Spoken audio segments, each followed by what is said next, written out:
Hello बच्चों, क्या हाल चाल। आशा करता हूँ आप सब बहुत अच्छे होंगे। तो देखिए बच्चों, एक बार फिर से हमारी और आपकी मुलाकात अपने बहुत बेहतरीन चैनल आरएसपी स्टडी पॉइंट पे फिर से हो गई है। और इस मुलाकात को, इस चैप्टर का एक बार फिर से बहुत यादगार मुलाकात बनाने के लिए आपके साथ जुड़ गए हैं। क्यों? क्योंकि आज हमारा एनसीईआरटी का होने वाला है क्या, बहुत बेहतरीन टॉपिक जिसका नाम है chromosomal theory of inheritance. Topic wise topic आप लोग चैप्टर पे जाइए, अपने principle of biology, principle of inheritance and variation पढ़ा रहे हैं, चैप्टर एनसीईआरटी में खोलिए। उसके बाद उसके ऊपर का एक एक हेडिंग देखिए जो काले काले अक्षर में लिखा रहता है, मेन हेडिंग, उसको पढ़िए। उसके बाद वही हेडिंग लिख के उसके बाद आगे उसके हैशटैग आरएसपी लगा दीजिए, या बाई अनुभव सर बायोलॉजी लिख दीजिए, या बाई आरएसपी स्टडी पॉइंट लिख दीजिए, कुछ भी लिख दीजिए, आपको वीडियो मिल जाएगी। इतना ताम झाम अगर आपको ना करना पड़े, इससे बचने के लिए क्या है, इसी वीडियो के या चैनल पे जितनी भी वीडियो हैं सबके डिस्क्रिप्शन में हम क्या कर रहे हैं, पूरे चैप्टर के प्लेलिस्ट का लिंक दे रहे हैं।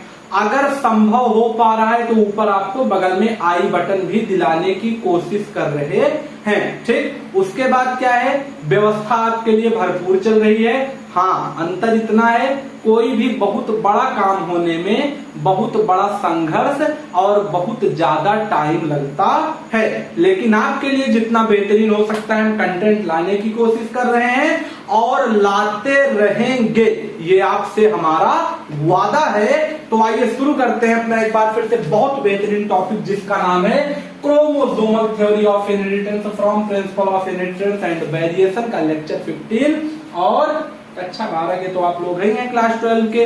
कौन से बोर्ड से सर जी पढ़ सकते हैं, यूपी हो, सीबीएसई हो, आईसीएसई हो, महाराष्ट्र हो, तमिलनाडु हो, तेलंगाना हो, कहीं का भी हो, आपको हिंदी समझ में आना चाहिए। अंग्रेजी मीडियम, हिंदी मीडियम सबका पढ़ाते हैं। हाँ, बहुत ज्यादा बेसिक हिंदी वाला नोट्स नहीं है, लेकिन समझाने का भरपूर दोनों भाषाओं में कोशिश करते हैं। तो आप लोग बड़े आराम से देखिए, कोई दिक्कत नहीं है और ना होने देंगे। ठीक, तो देखिए क्रोमोसोमल थ्योरी ऑफ इनहेरिटेंस नाम है, इसमें एक चीज देखिए, नाम है थ्योरी। थ्योरी मतलब क्या होता है, थ्योरी मतलब होता है, हमारे पेपर में दो पैटर्न पे क्वेश्चन आते हैं, एक आते हैं एमसीक्यू, एक आते हैं थ्योरेटिकल। तो अगर थ्योरी है, थ्योरी मतलब कहानी। तो आइए एक बार इसकी कहानी सुन ले कि क्रोमोसोमल थ्योरी ऑफ इनहेरिटेंस असल में है क्या। अच्छा, था क्या भैया, सही। तो इतिहास शुरू हुआ था सर ग्रेगर जॉन मेंडल से। ये कौन से बहुत अच्छे साइंटिस्ट थे, इनका पूरा डिटेल आपको देखने के लिए शायद पहले लेक्चर या दूसरे, या पहले दूसरे में हमने बेसिक बताया है, दूसरे में आधा बेसिक आधा इनके बारे में बताया है, वहां से आप इनके बारे में देख सकते हैं। तो ग्रेगर जॉन मेंडल जी कौन थे, बहुत अच्छे साइंटिस्ट थे। मटर की सब्जी बहुत अच्छी लगती थी इनको, शायद, भाई कंफर्म थोड़ी कह सकते हैं, क्यों, बात हो रही है 1865 की, और सही से एक्सपेरिमेंट हुआ जो किए थे वो 1856 1856 से लेके 1863 तक किए थे। तो मटर की सब्जी बहुत अच्छी लगती थी, इन्होंने मटर पी प्लांट के ऊपर पाइसम सटाइलम बॉटेनिकल नेम कहते हैं, उसके ऊपर इन्होंने अपना एक्सपेरिमेंट किया। ठीक, कहने का मतलब ये है 1856 से 63 तक इनका क्या चला था भैया, एक्सपेरिमेंट चला था। क्या चला था, एक्सपेरिमेंट चला था। उसके बाद 2 साल बाद 63 के बाद 65 में इन्होंने अपने वर्क को पब्लिश कर दिया। आप किसी चीज पे बहुत दिन से मेहनत कर रहे हैं तो उस चीज को कभी ना कभी तो दुनिया के सामने लाएंगे। भाई कोई किताब लिख रहे हैं, काहे लिए, पूरी दुनिया पढ़े, तो 2 साल आपको लगा मान लीजिए किताब लिखने में, उसके बाद आप क्या करेंगे, उसको पब्लिश करेंगे। ये भी अपना 7 साल लगातार एक्सपेरिमेंट किए, 1865 में पब्लिश किए।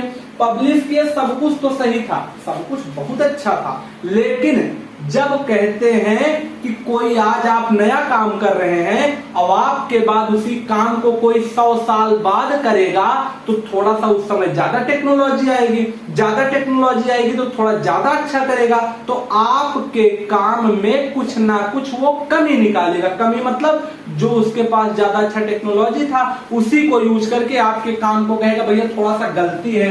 तो इनका भी थोड़ा सा ड्रॉबैक देखा गया। कब भैया, देखा गया था 1900 में, बात हो रही 65 में 5 जोड़िए 70, 30 जोड़िए 35, 35 साल बाद नई डिस्कवरी हुई थी इनके पूरे काम पे, रीडिस्कवरी ऑफ मेंडेलियन वर्क। इनके 3 स्टूडेंट थे, सब कहानी हम पढ़ा चुके हैं, लेकिन थोड़ा सा समझे ना क्रोमोसोमल क्या है उसके लिए बता रहे हैं। तो देखिए इनके काम में कुछ कमी निकली। कमी क्या थी इनके काम में? क्या हुआ, ये कुछ ना कुछ ऐसी चीज की खोज कर रहे थे जिसको लोग सुने ही नहीं थे। कैसे? 2012 में आप किसी से कहिए 2020 मार्च में कोरोना आएगा तो 2012 में आपकी बात को कोई मानेगा? कहेगा पगला गया है। वही इनको भी कहते थे। तो ये काम कर रहे थे क्रोमोसोम पे, जबकि क्रोमोसोम की असली जो डिस्कवरी थी भैया, क्रोमोसोम की असली डिस्कवरी जो थी वो 1901 में हुई थी। इन्होंने 1865 में उसकी खोज कर डाली थी। हाँ, क्रोमोसोम नहीं पता था इनको, इन्होंने क्रोमोसोम का नाम दे दिया फैक्टर। क्या नाम दे दिया? फैक्टर। फिर क्या हुआ, जब इन्होंने क्रोमोसोम सब खोज डाला तो दिक्कत क्या हुआ, किसी को पता था नहीं। तो इनका जो डाटा था वो क्या था? अनस्पेसिफिक डाटा था, मतलब किसी चीज को पुख्ता साबित नहीं कर पा रहा था।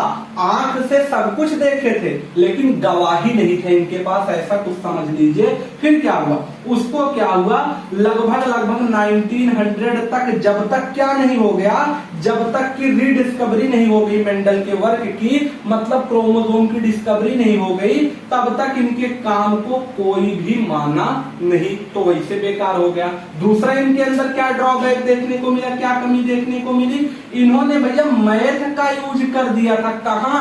हम लोग क्या पढ़ रहे हैं? बायोलॉजी। अब कब ये काम किए थे?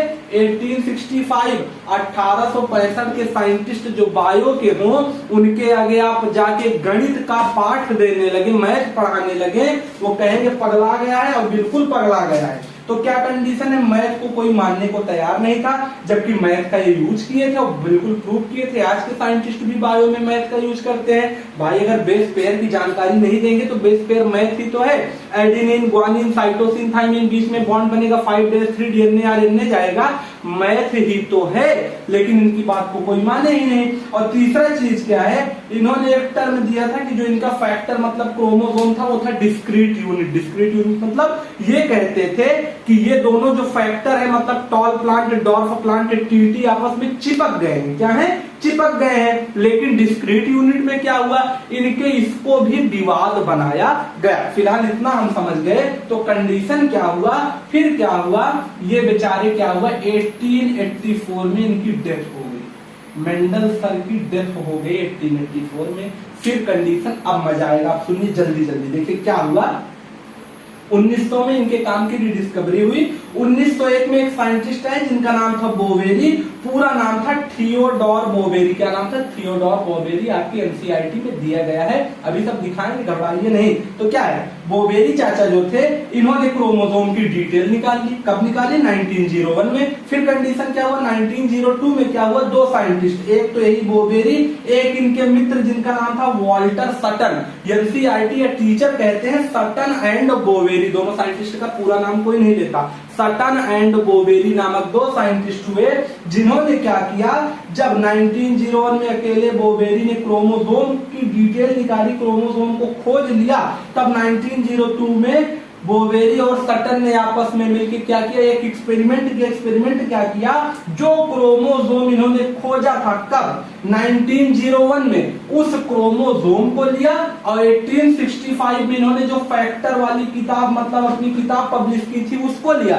दोनों किताब लिया, दोनों को मिलाया, दोनों को पढ़ा। जब पढ़े भैया तो क्या हुआ, क्रोमोसोम को लिया, इनके फैक्टर वाले नॉलेज को लिए। जब पढ़े तो सब बिल्कुल काम लोहा लाट। काम क्या हो गया, काम हो गया 100% गारंटेड। मेंडल पागल नहीं था, हम पागल थे। हम मतलब ये सब साइंटिस्ट पागल थे जो क्रोमोसोम की डिस्कवरी के पहले कहते थे मेंडल पागल है। क्यों? इतने ग्रेट साइंटिस्ट थे मेंडल के 1865 में ही क्रोमोसोम देके चले गए। हाँ, उस समय तक कोई डिस्कवरी ही नहीं हुई थी, तो उनकी क्या गलती भाई। हम बताएं कि हम चंद्रमा पे चले गए, 200 साल रह के चले आए, हम पूरी दुनिया से अकेले आगे निकल गए, तो हमारी क्या गलती, दुनिया पीछे थी ना।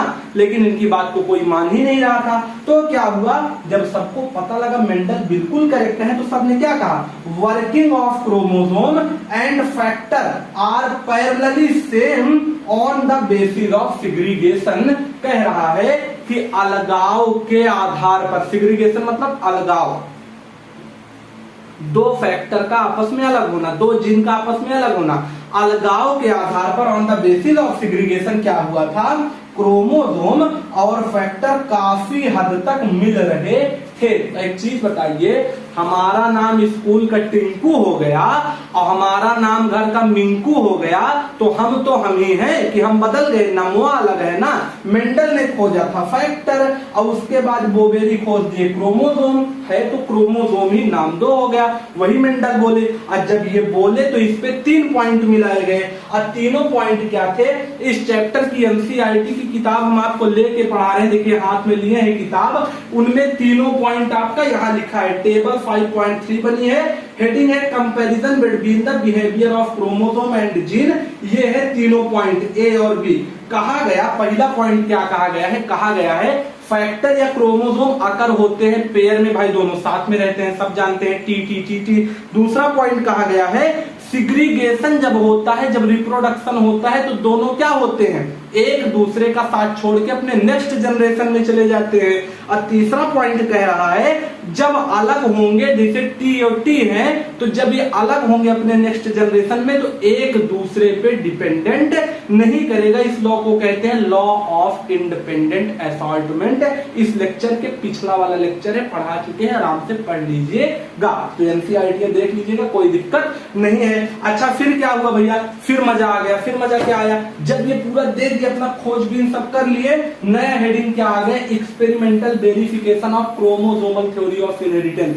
ये क्या है, इन्होंने कहा, हाँ मेंडल सही बोले थे, माना कौन, एक्सपेरिमेंटली कौन प्रूव किया, एक नई साइंटिस्ट है जिनका नाम क्या था, जिनका नाम था टीएच मॉर्गन, पूरा नाम है थॉमस हंट मॉर्गन। स्क्रीन पे पेस्ट करवा दिए हैं आपके लिए, देख लीजिएगा। उन्होंने क्या कहा, उन्होंने कहा मैं एक्सपेरिमेंट करूंगा किस पे, ड्रोसोफिला मेलानोगैस्टर, एक कीड़ा है छोटा सा जिसको हम लोग फ्रूट फ्लाई के नाम से जानते हैं। उसके अंदर कुछ ऐसे फीचर उन्होंने देखे जो फीचर क्या कर रहे थे, क्रोमोसोमल थ्योरी ऑफ इनहेरिटेंस को प्रूव कर रहे थे। क्रोमोसोमल थ्योरी ऑफ इनहेरिटेंस क्या कहता है, ये कहता है मेंडल का फैक्टर और इनका क्रोमोसोम का जो भी गुण था वो बिल्कुल सेम था, जो यही तीनों पॉइंट आपको दिखाते हैं। अभी हम किताब खोल के आपको दिखा दिए। इन्होंने क्या कहा, इसको प्रूव करेगा फ्रूट फ्लाई नामक कीड़ा जिसका बॉटेनिकल नेम है ड्रोसोफिला मेलानोगैस्टर। इसको याद कर लीजिएगा। उसमें कुछ अच्छे अच्छे फीचर पाए गए। पहला फीचर क्या, टोटल क्रोमोसोम थे 8। कितने क्रोमोसोम, 8। पेयर में जाएंगे तो कितना होगा, 2n मतलब 4 पेयर बनेगा। भाई 4 दूनी 8 होता है ना, तो 4 पेयर 8 क्रोमोसोम। दूसरा चीज क्या हुआ, मेल और फीमेल का साइज अलग अलग था। इसमें क्या था, इससे कैसे कंपेयर किए, मान लीजिए यहाँ पे हमने लिख लिया क्रॉस, किसका, मेंडल चाचा का, टीटी एंड टीटी। अब देखिए इससे मिला कैसे, पहला चीज इसमें क्रोमोसोम की बात हुई, भाई ये भी तो एक जोड़ा क्रोमोसोम है, पहला चीज क्लियर। दूसरा साइज अलग है, ये क्या है, ये है टॉल, ये क्या है, ये है डॉर्फ मतलब छोटा, इसमें भी साइज अलग था। तीसरा चीज, अच्छा साइज में क्या है, हम लोगों में मेल बड़े होते हैं, फीमेल छोटे ना, अरे लड़के बड़े होते हैं, लड़कियां थोड़ी छोटी होती हैं, वैसे इसमें क्या है, फीमेल बड़ी होगी, मेल थोड़ा छोटा होगा। आप लोग की स्क्रीन पे लगवा दिया ड्रोसोफिला, जहां ये बना है उसी के नेक्स्ट पेज में अगर आपको किताब में दिखाएं भैया, तो यहाँ पे लिखा गया है क्रोमोसोमल थ्योरी ऑफ इनहेरिटेंस। ये देखिए, थोड़ा कैमरा वर्क लगे ला देना, देखिए ये क्या है, ड्रोसोफिला का स्ट्रक्चर, पंखा चल रहा है ना, थोड़ा किताब उड़ रही है, आराम से समझ लीजिएगा।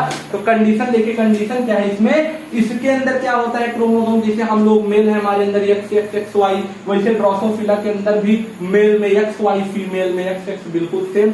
ये भी क्या, क्रोमोसोम की तो बात करता है, टी प्लांट की क्रोमोसोम हो गए। उसके आगे क्या है, यही फीचर है। अब फीचर क्या है, इसको हम लोग आर्टिफिशियल मीडियम में ग्रो भी कर सकते हैं, मतलब अगर लैब में भी चाहें तब भी इस फ्रूट फ्लाई को बना सकते हैं, वही यहां लिखा गया है। और अच्छी चीज क्या है कि ये जेनेटिकल वेरिएशन भी दिखाता है। भाई कोई चीज रिप्रोडक्शन करेगा, हमारे माता पिता या कोई भी दुनिया का माता पिता यही चाहेगा जो उनका लड़का हो उनसे अच्छा ही हो, यही नेचर चाहता है। जो पुराना जनरेशन था उसमें जो भी कमी हो, नेक्स्ट जनरेशन में उससे अच्छा उनको रिजल्ट मिले। तो कंडीशन क्या है, इनका भी जेनेटिकल वेरिएशन देखने को मिलता है। और यहाँ तक कि जब ये पेड़ दोनों आपस में रिप्रोडक्शन करेंगे तो सबसे अच्छी चीज क्या हमको देखने को मिलेगी, जब ये रिप्रोडक्शन करेंगे तो 50% इससे आएगा, 50% इससे। तो अभी तक टॉल था, अभी तक डॉर्फ था, ये आ गया हाइब्रिड टॉल। तो हमारे हिसाब से पूरा लेक्चर आपको क्लियर है। ऐसे ही बहुत बेहतरीन कॉन्सेप्चुअल पार्ट वाइज पार्ट हर चीज, फिजिक्स का बीएससी सेकंड सेमेस्टर डीबीएमएस का, बायोलॉजी का एक लाइन से लगातार पूरा लेक्चर हमारे चैनल पे चल रहा है। सबका लिंक डिस्क्रिप्शन में है।